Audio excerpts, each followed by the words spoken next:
Yes, yes, I'm here for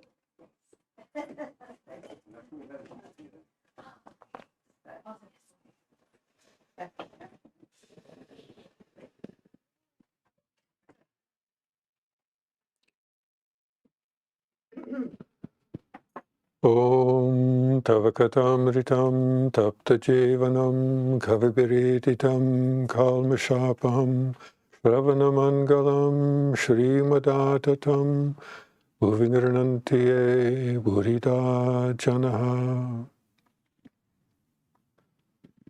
The nectar of your words, the praise of poet-seers, the elixir to parched souls. Delight to listening ears, cleanser of all sins, is great and glorious. They who spread it far and wide on earth are most generous. Om, peace, peace, peace.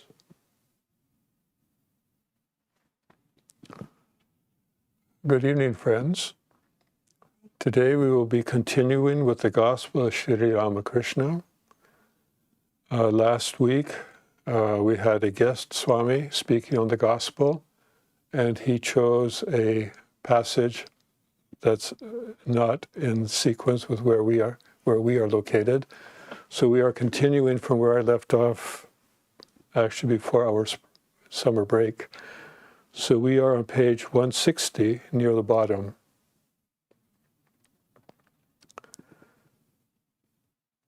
The Master explained the different kinds of samadhi to the devotees. This is the only sentence on this topic.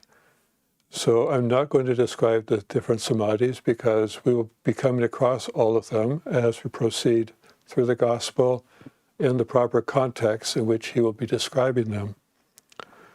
So the conversation then turned to the joy and suffering of life.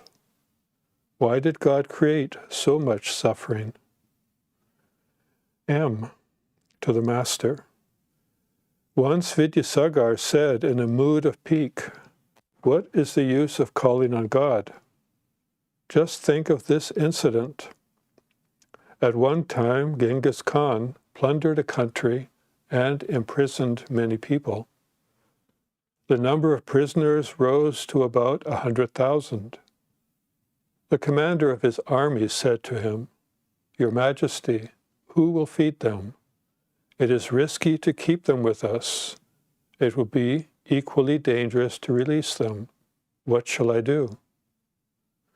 Genghis Khan said, 'That's true. What can be done?' 'Well, have them killed.' The order was accordingly given to cut them to pieces. Now, God saw this slaughter, didn't he? But he didn't stop it in any way. Therefore, I don't need God, whether he exists or not. I don't derive any good from him." The Master was listening and he replies, "Is it possible to understand God's action and his motive? He creates, he preserves, and he destroys. Can we ever understand why he destroys?" Well, I admit that I also had this thought along these lines over the years, and I've also heard many people that come here express a similar sentiment, seeing all the suffering in the world, all the unfairness, the injustice, and God doesn't seem to interact or just lets things happen. And they use that as a justification to dismiss God.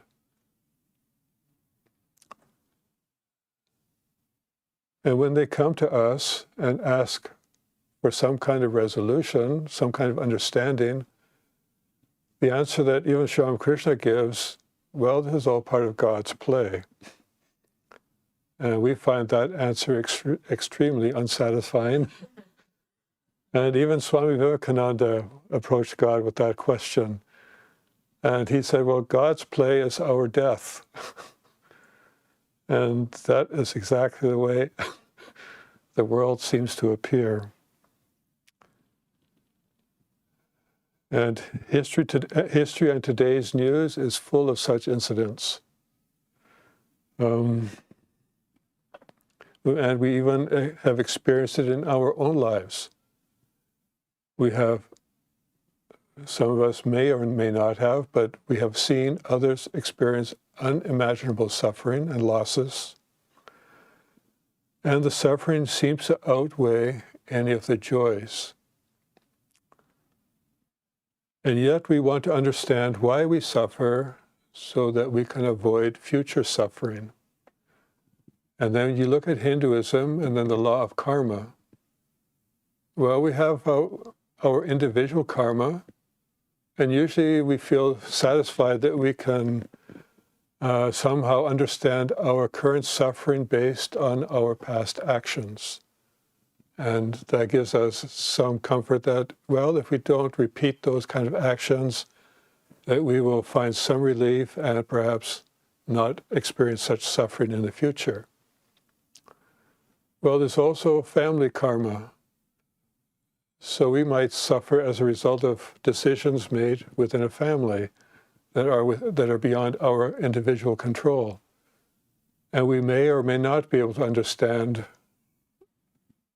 how past actions are affecting us today, but yet that desire to understand is there so we can have some kind of closure or resolution. But we also have group karma, where it seems that we are part of a group. It could be like we all are passengers in an airplane. That plane crashes, everyone perishes. Well, from our point of view, that's like, well, what happened here? We can't, how did they come to deserve such a situation? So now all of a sudden we are seeing events take place. People are suffering beyond our community or our immediate surroundings, and we have no explanation. So, and then we have a society karma. As a result of some political upheaval or civil war, a whole nation suffers for generations. Now, you can't attribute that to any individual, but you might be able to see, a trend has caused this, but then nothing was done to counteract that trend. And so, as a result, a society may suffer. But then some will suffer more than others as a result of it, including combined with their own individual karma, their own family karma, then their own group karma. So all these interactions of karma become so convoluted that it's like, although we want resolution, it's impossible to get resolution. So then what do? Well, we think that God is the cause of all our suffering. But when we see that innocent people have suffered, from our point of view, they are innocent. We do not really know.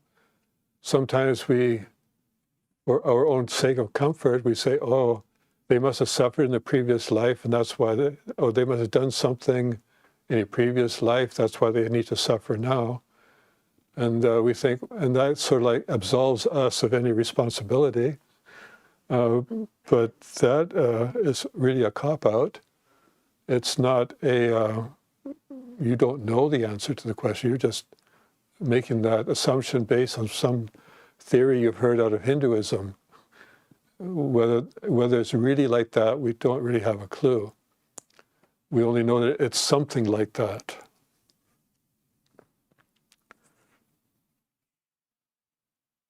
So when we see, for example, a stray bullet from 2 blocks away striking a sleeping child and killing them, we're wondering, where's the justice in this? Where's the karma in this? The person has barely lived many years, and now all of a sudden, their lives are gone. Did that person do something? Or are we being taught a lesson? it's when we start blaming God for all our suffering, it's almost like, well, that's really when we need God the most. And that is really what Sri Ramakrishna is going to be trying to tell us. Yes, the world is full of suffering. It can't always be explained. It's so convoluted, so many details. We are aware of only this one existence that we are living in. But Hinduism believes in the reincarnation and multiple lives. But nobody how many people remember past lives and what their actions were or what they did. Nobody, very few. And then not in such detail that they could understand how those actions are affecting their present lives. So it's almost impossible to resolve our current suffering other than taking refuge in God. Because ultimately, God understands. We have to first also assume that God doesn't make mistakes. And so that he must understand the whole cycle of actions that we have performed. And so we have no choice but really, at the point of maximum suffering, to resign ourselves to God as the ultimate, I wouldn't say dispenser of justice, but but that which understands, has maximum understanding of our situation. And then who are we to actually understand God's ways? So even Sri Ramakrishna, after he hears this, Vidyasagar's, actually, M is just reiterating some that he had heard. Vidyasagar, who is actually who owns the school that M was teaching at. And Vidyasagar was a philanthropist. He believed in social service and helping the poor and the suffering. But he felt, no, God has nothing to do with that. That's just my desire and wish to help society. Society can help itself. It doesn't need God if society acts morally and responsibly. So then he felt, well, what's the use of God? So he just proceeded his life that way until he came in contact with Ramakrishna at some point in his life. So Ramakrishna says, is it possible to understand God's actions and his motive? He creates, he preserves, and he destroys. Can we understand why he destroys? I say to the Divine Mother, O Mother, I do not need to understand. Please give me love for thy lotus feet. The aim of human life is to attain bhakti. As for other things, the mother knows best. I have come to the garden to eat mangoes. What is the use of my calculating the number of trees, branches, and leaves? I only eat the mangoes. I don't need to know the number of trees and leaves. Well, here you can compare the world to, I am here to serve, I am here to perform actions, I am here to improve my life, my character, so Sri Ramakrishna say the purpose of life is to realize God. Well, I am here to do that, but what is the use of me trying to understand all the infinite details that this world is made up of? All the understandings, the misunderstandings, the causes, the whole convolution of existence, basically.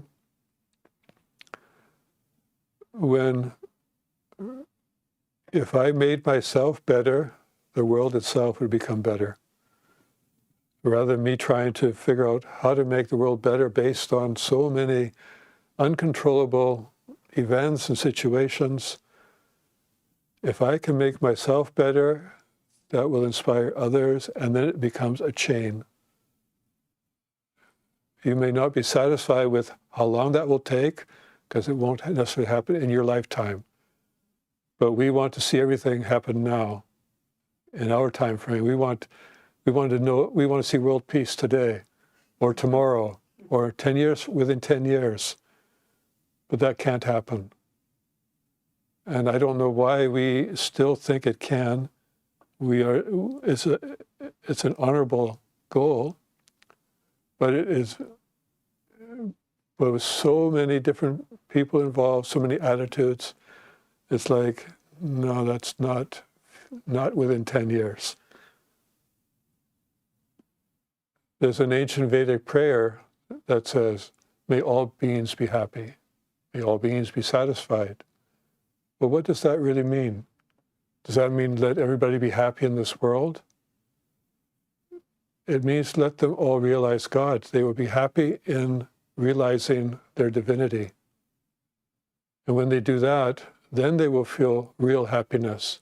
So you're actually praying for everyone to realize God, to realize that Supreme Self within them, because that will give them the true happiness. And in the process, if everyone works toward that goal, the world does become a happier place. But how to get all different societies to conform to that? No, not unless everyone sincerely understands the purpose of life.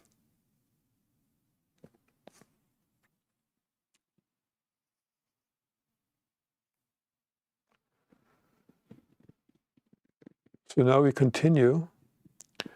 Baba Ram, M, and Ram Dayal slept that night on the floor of the master's room. It was an early hour of the morning, about 2 or 3 o'clock. The room was dark. Sri Ramakrishna was seated on his bed, and now and then conversed with the devotees. 2 or 3 o'clock in the morning. Sri Ramakrishna didn't sleep very much.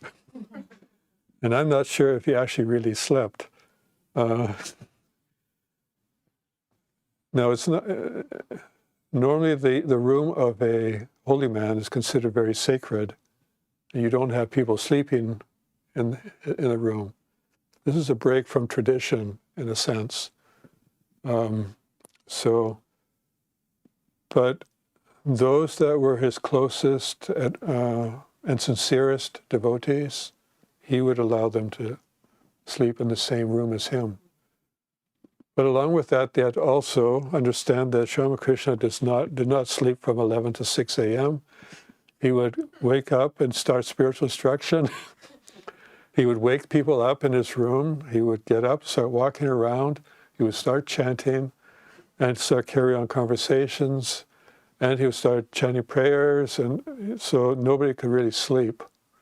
Okay? So everybody was always on the alert. So the idea is that, and even today, Arati at Bellarmine will be at 3:30, 4 o'clock, depending what the season is. And you may not get to bed until 11 or 12. So you're sleeping short hours, and then you go to the shrine. Some people will actually meditate from midnight, after midnight, and then maybe take a nap for an hour or two and then go to the shrine. But then they will take naps. They may take naps later on throughout the day, during the daytime. So Sri Ramakrishna wanted to keep everybody vigilant, spiritually vigilant, even during sleep. Because if you sleep too long, you get lazy, or you start, or maybe you're having very pleasant worldly dreams. Well, he'll start chanting and wake you up and keep reminding you, no, God's more important than all this. So one always had to be on one's feet to when you were sleeping around Sri Ramakrishna. So it was early hour in the morning, about 2 or 3 o'clock. The room was dark. Ramakrishna was seated on his bed and now and then conversed with the devotees.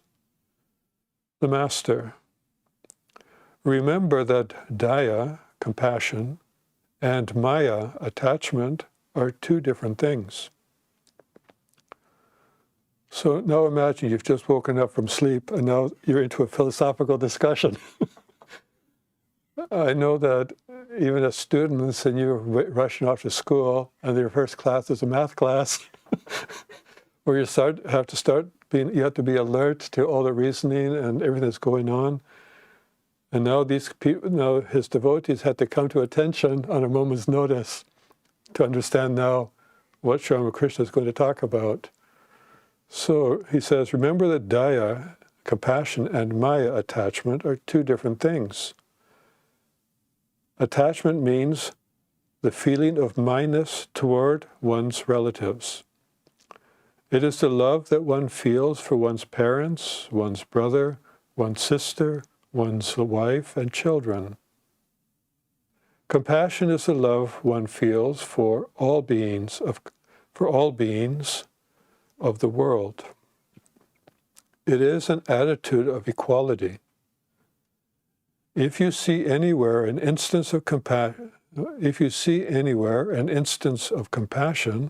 as in Vidyasagar, because he was compelled by compassion to do philanthropic activity, because he saw suffering and he wanted to help society and help people, then know that that is due to the grace of God. Through compassion, one serves all beings. Maya also comes from God. Through maya, God makes one serve one's relatives. But one thing should be remembered. Maya keeps us in ignorance and entangles us in the world, whereas daya makes our hearts pure and gradually unties our bonds.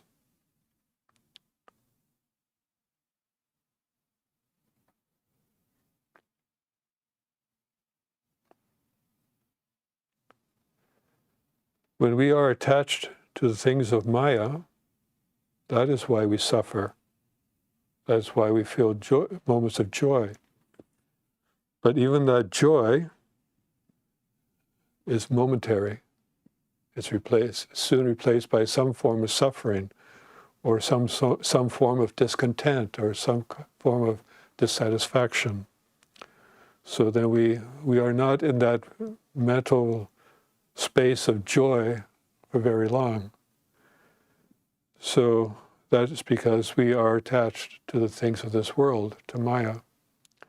But if we are attached to the world in the form of daya, where we feel that our actions are being performed as a result of our compassion, of our unselfishness, of our desire to serve God, humanity, then we become less attached. And in so being, we find actually joy in our activities, because we are not attached to whatever blame or whatever name, whatever fame we may get as a result of our worldly attachments. So he continues, God cannot be realized without purity of heart. One receives the grace of God by subduing the passions of lust, anger, and greed. Then one sees God.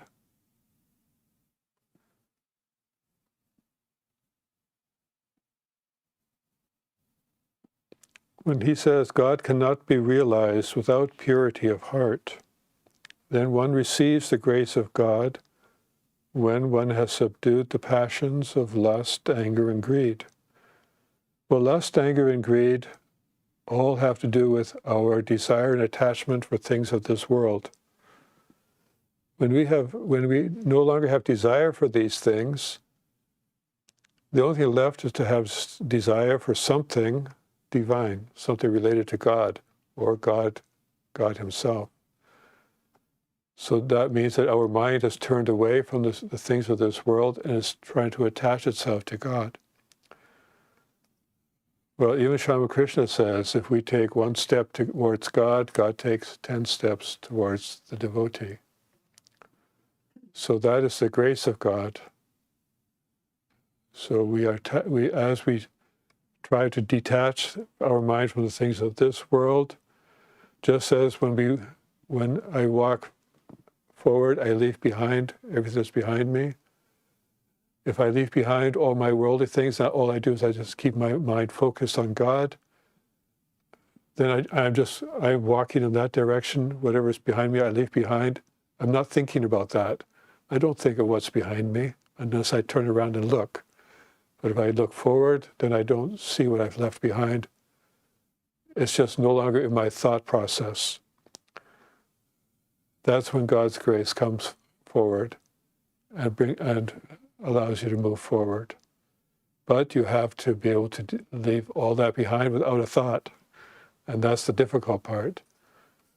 How many times do we try to give up smoking or drinking or some habit only to be tempted later on because we saw somebody else smoking or drinking or something?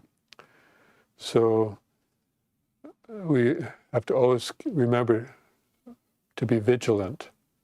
Swami Nikhilananda is waking up these devotees to keep them vigilant about how the mind can descend at any moment, even within dream. So we are awake. Well, we should be vigilant while we're awake. We may not have so much control in our dreams, but that will come as our vigilance increases during our waking state. So when we are able to subdue those passions, then one will see God. He says, I tried many things in order to conquer lust. He doesn't elaborate here, but as we continue throughout the Gospel, he will discuss some of those things that he tried to do to conquer lust in the proper context in the conversation. So I will leave that as we progress in the future. When I was 10 or 11 years old and lived at Kamarpukur, I first experienced samadhi. As I was passing through a paddy field, I saw something and was overwhelmed. Well, what did he see? Well, he saw some white cranes flying against some very dark gray thunderclouds. The contrast of that beauty that he saw somehow inspired in his mind that he was overwhelmed with the beauty of it. And basically, he says, go into samadhi, but from our point of view, it might have looked like he fainted. And he stayed that way for some time until he was aroused by other people that saw what had happened, that he had fallen down unconscious. And at that time, he was actually eating puffed rice. So, and he was just a kid, 11 years old, 10 or 11 years old.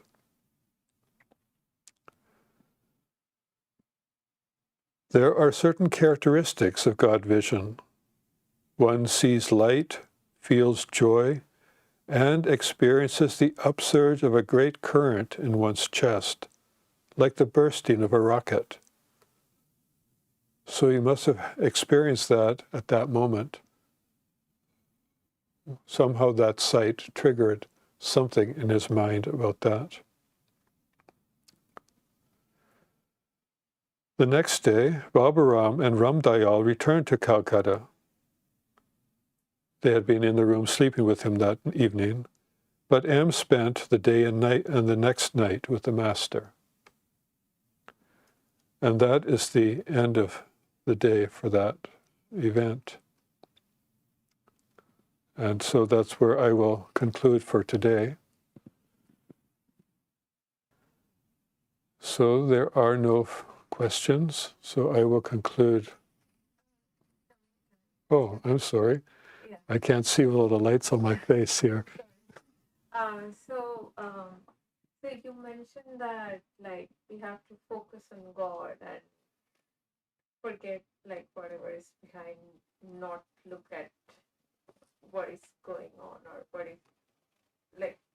Yeah, renounce those things that are, well, yeah, just to, as we move forward, we leave behind Yeah. what all our attachments Yeah. and not look back.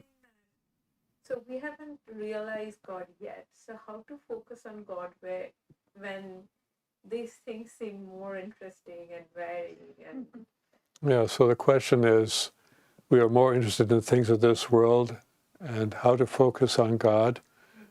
Well, it comes in steps. We practice. So when we sit in the shrine to try to meditate, that's our opportunity to focus on our chosen deity. And while we are sitting there, our thoughts are remembering, well, what do I need to do after this? I need to go shopping, or I'm going to go to a movie. Well, ignore those thoughts for a little while. And every time they come, reinforce it. Just reinforce your mind. No, keep chanting the name of God. Or no, I'm not here to think about movies right now. I can do that later. Postpone it. But try to devote those few minutes that you have to thinking about God, to trying to remember God. That will become a habit. It will become, even if it's just for a few moments. It's just like when you want to hammer a nail into a piece of wood. You may not know how to use the hammer well, so you may miss a few times. You may not tap it hard enough, but eventually you'll get that nail to go into the wood. So you have to keep on trying, a little bit here, a little bit there. And then once you master that, one bang, that hammer goes into the wood, or that nail goes through the wood. So it's that constant practice. And we start out slowly at first. We're still in that learning stage. And then gradually we'll be more attracted to those thoughts than to, once we realize that the other thoughts, the worldly thoughts, create a lot of discontent, maybe a lot of frustration, and we don't want that as part of our life. We want to be able to concentrate on a single ideal. We find peace in that, and be able to concentrate. And then we'll be more attracted to God because of that. Start there. Okay.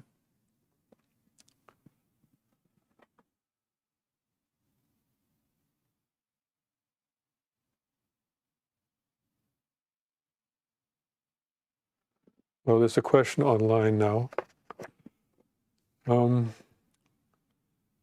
If I see suffering in the world or community, so can I just close my eyes and convince myself that it is the will of God, and talk to myself that it is their past karma?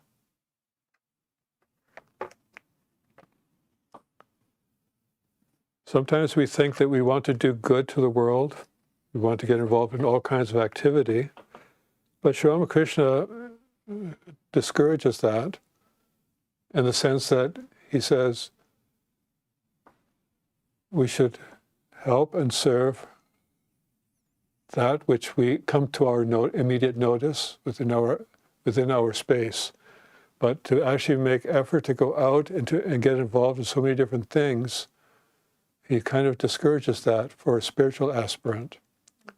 But as far as the immediate surroundings are, if we see homelessness in front of us, yes, we should help. Should we get involved in all kinds of other activities? Well, that will also act as distraction to our spiritual practice. But should we say that, oh, they're suffering because of their karma, and then ignore them? We actually don't know if they're suffering because of their karma, because we don't actually know what's going on in their mind. We should think of it more as our privilege to help and serve them, rather than thinking about why are they in this state. If they willingly tell us why they're in this state, then yes, we will listen, and if we can help, we will help. But we should not be passing judgment or walking past them and say, oh, they're suffering because it's their karma.